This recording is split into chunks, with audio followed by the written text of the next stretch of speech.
Um, Next, we have Michelle Sneed from the USGSU, United States Geological Survey, once again an expert in groundwater and subsidence, and she's going to tell us what it looks like from the scientific perspective, how well we're doing. So, all right, thank you Michelle. very much. So thanks for having me. It's really great to be here because I actually get to talk about some good news about the Coachella Valley, and I hardly ever get to do that. So I'm happy to take the opportunity to tell you what's going on in your community because it's pretty cool. So just to sort of outline, where everything is, right? So there are groundwater basins all over the state. And the Coachella Valley has several of them. The largest being the Indio subbasin right here in pink. And that's primarily what I'm going to be talking about because that's where most of my studies have been. In fact, all of my studies. We've been working with the Coachella Valley Water District on groundwater and particularly subsidence issues for more than 25 years. And that's really pretty impressive because most, like Eric was talking about, we're reactionary. The San Joaquin Valley, if you've heard anything about subsidence there, it's reactionary and it's like, oh no, what do we do now? Whereas here, it's been kind of this tracking of subsidence and how is it going, and that allows so much more flexibility in mitigating and dealing with that subsidence. So groundwater basins are primarily defined based on groundwater levels and groundwater chemistry, which is largely because of geologic structure. So in this map, you'll see some red lines, a Banning Fault, Mission Creek Fault. These faults act as more or less as groundwater barriers, not complete groundwater barriers where they completely stop flow from one basin to the other, but it definitely restricts that flow. And so you you can think about them as compartments of groundwater. So what's it look like? Groundwater obviously has been a really important part of the water supply here in Coachella Valley. You don't see any big, rivers like you do in Northern California, right? So a lot of the supplies come from groundwater. And these graphs, we call them hydrographs. It just shows the water elevation, water surface elevation, right? And they're kind of separated into two graphs so I could show them at the same scales. And essentially the northern graph is kind of in the Palm Desert, Indio area, and then the lower graph is getting closer to the Salt Sea, Thermal, Mecca, those kinds of places. These are all in the Indio subbasin.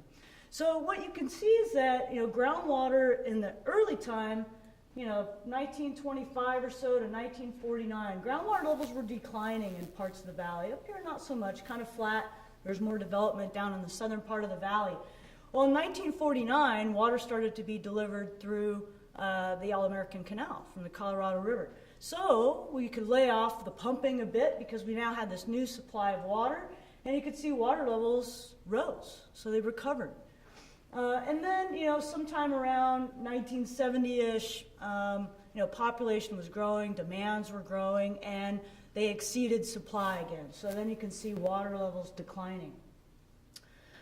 And that's been the case for a long time, up until fairly recently. In the last less than decade or so, we're seeing water levels rise in most parts of the valley. Not everywhere. I mean, you can see this upper graph up here, still declining, but it has slowed. The decline even in those areas have slowed. Every well I've looked at, this is the story.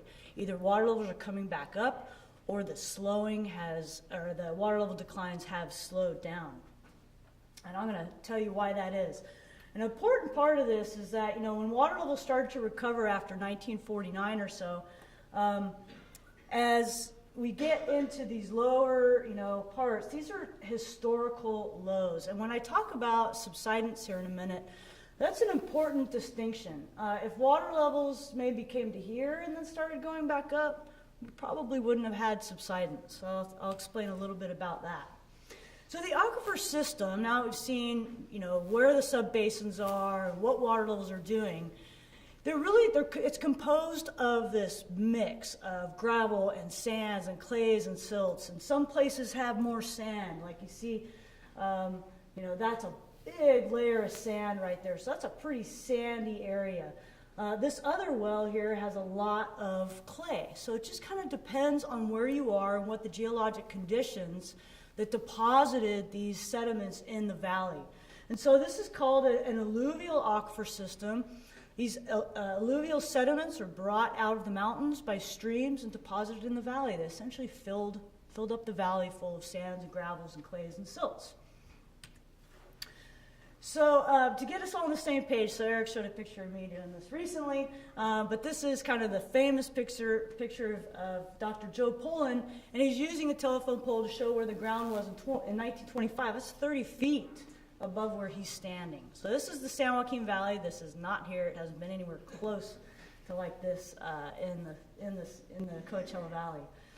So in the Coachella Valley, just like in the San Joaquin Valley and many other places in the States and in the world, subsidence is caused by the compaction of what we call susceptible alluvial aquifer systems that accompany groundwater level declines, right? So you can kind of think about a sponge situation where the sands and the gravels are the spongy material, and the water in the holes, that's where it's stored, right, in the aquifer system. So this is how it works in a nutshell. So you have an aquifer system here. You have sands and gravels and clays and silts. Well, for compaction, it's the clays and the silts that matter. It's not that sands and gravels don't compact a little bit, but clays are different because they're these like platy minerals, kind of like if you just threw your dishes in the sink in a haphazard way. These platy clay minerals are deposited in more or less random orientations. And you can see there's tons of space between those grains to store lots and lots of water. When you start to lower groundwater levels, like you see here, and you lower them beyond what's called the critical head, and that just really being the previous historic low, which is why I kind of pointed out in the hydrographs about, 1949 got to one low, recovered, and then 1970 started to turn around, and we got to historic lows in 2008, 2009, something like that. When you do that, when you exceed that what's called critical head, these grains rearrange themselves into more like a stack, kind of like you would put, plates in your cupboard, right? And so you can see two things happen here. First of all, it's going to take up less space. That's the compaction part. And there's a whole lot less space between these grains to store water. So you permanently reduce the ability of these grains to store water.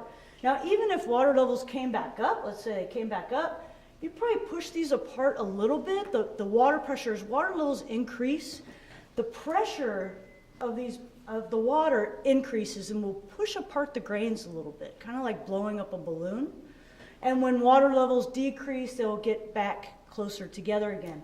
And that's how sands and gravels behave all the time. And it's a really small amount of change. A little bit of compaction in summer when water levels go down, a little bit of expansion in the winter when water levels come up. But these will never go back into random orientations. And clays store an enormous amount of water. People don't think about clays as storing water. They don't transmit it very well. If you've ever poured water on top of Play-Doh, I've done this with second graders, and you wait for the water to come out the other side, you're going to be waiting a long time. It's going to evaporate first. But it does store a tremendous amount of water, and sands and gravels transmit that water to wells. Well, why do we even care about subsidence? Well, most of you care because it's expensive, because it damages infrastructure, and there's also some flood issues, right? So, floods you find in the lowest places of the land surface.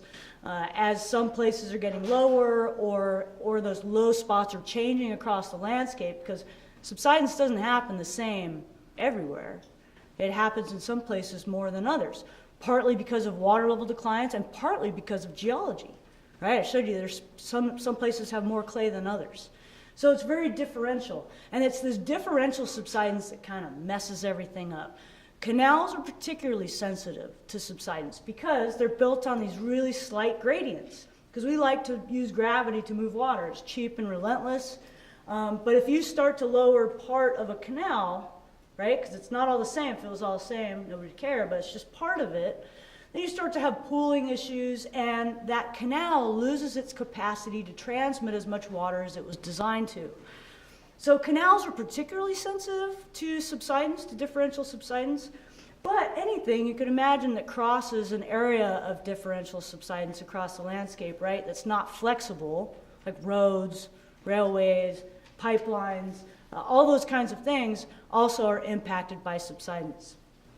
So that's why most people care. These photos, by the way, are taken, this is the All-American Canal up against the mountains there in La Quinta.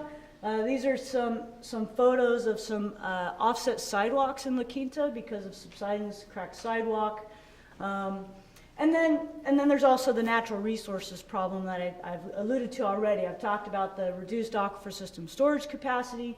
And as we move forward, as we are sort of dealing with climate change, we're going to have less snowpack in the mountains. We're going to start using aquifer systems as managed reservoirs, as you guys already do in Coachella Valley. And I'm going to explain a little bit more about that. All right, so this is a subsidence map. We use a lot of different kinds of data to map and assess subsidence here and elsewhere in the world. But this gives you an idea of what's been happening. So this is a map that we've made, essentially 12 years of data. We had a data gap from satellite data for a few years. But this shows, there's this kind of red area. Red is bad, blue is good. This is Palm Desert, Indian Wells, and La Quinta. And I know the color, it's subtle changes, but almost the whole valley is subsiding, except for, the edges here aren't, the blues are not subsiding. But essentially the whole valley was subsiding a little bit with these hot spots on the west side. There happens to be a lot of clay on the west side of the valley, much sandier towards the center. So that was then. This data ended in September 2010. Now this is a little bit different scale, and the image isn't quite as polished because we're still working on this data. But this is from fall 2015 to fall 2016, so pretty recent. And there's a seam through this data. It's a couple satellite images pasted together. But what I want you to see here is that this is much more uniform color, right, than the last image. If you look carefully, you can see a little bit of green there. You might be able to see a little green there. But essentially, it's stabilized. And in fact, you could even see some sort of darker blue here. That means it's actually inflated a little bit. So this is an overall map. It's like a snapshot of kind of what's happening valley-wide. But what's really interesting is looking at the time series data. How is this going through in time?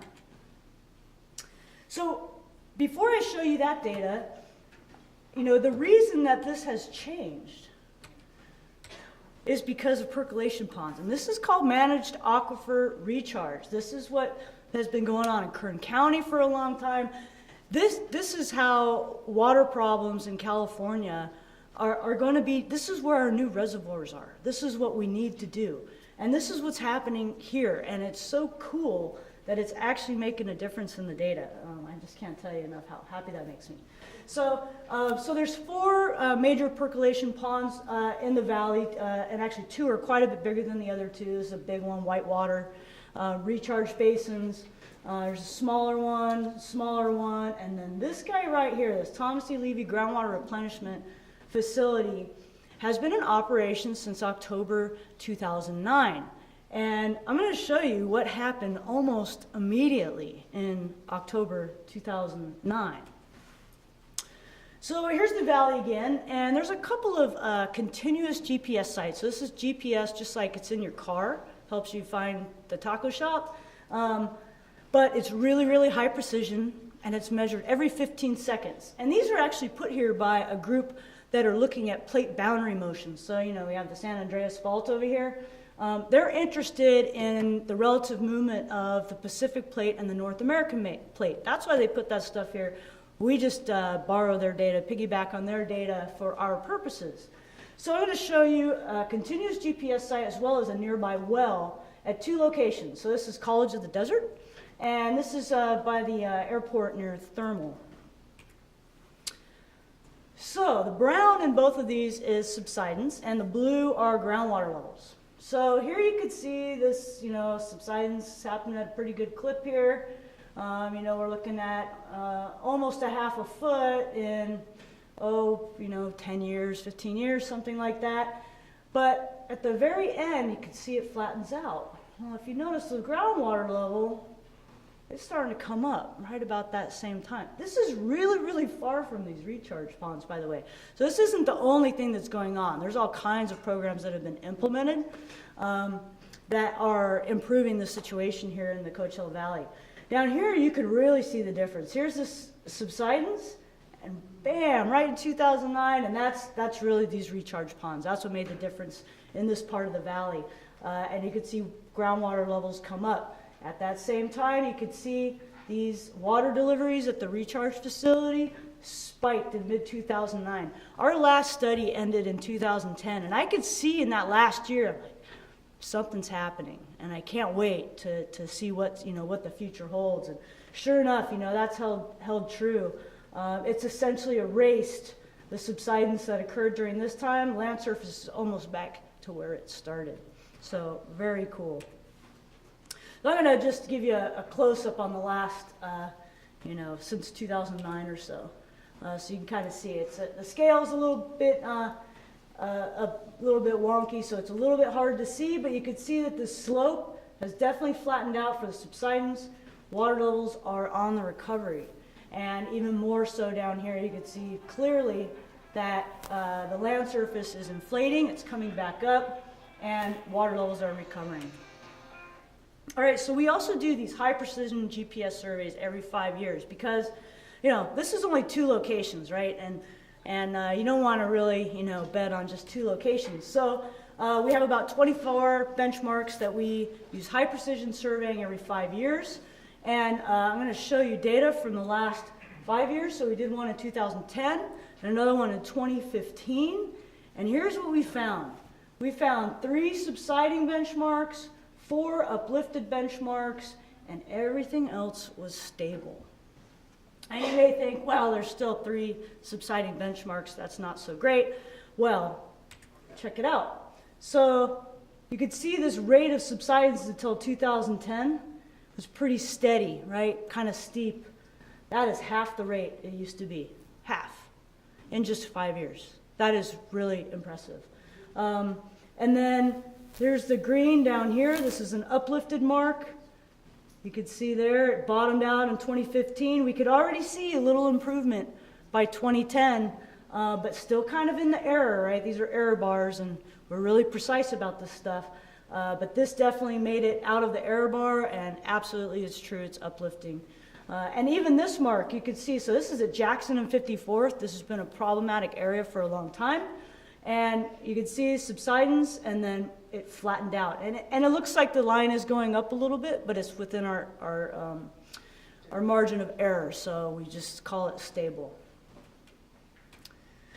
All right, so just in summary, essentially, there's been periods of groundwater level decline since the 1930s that have resulted in subsidence in the Coachella Valley.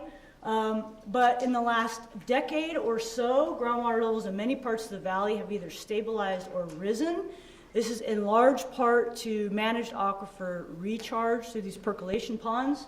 And these stable or rising water levels have resulted in slowed or stopped subsidence almost, well, everywhere I'm looking. So thanks for listening, and good job, guys.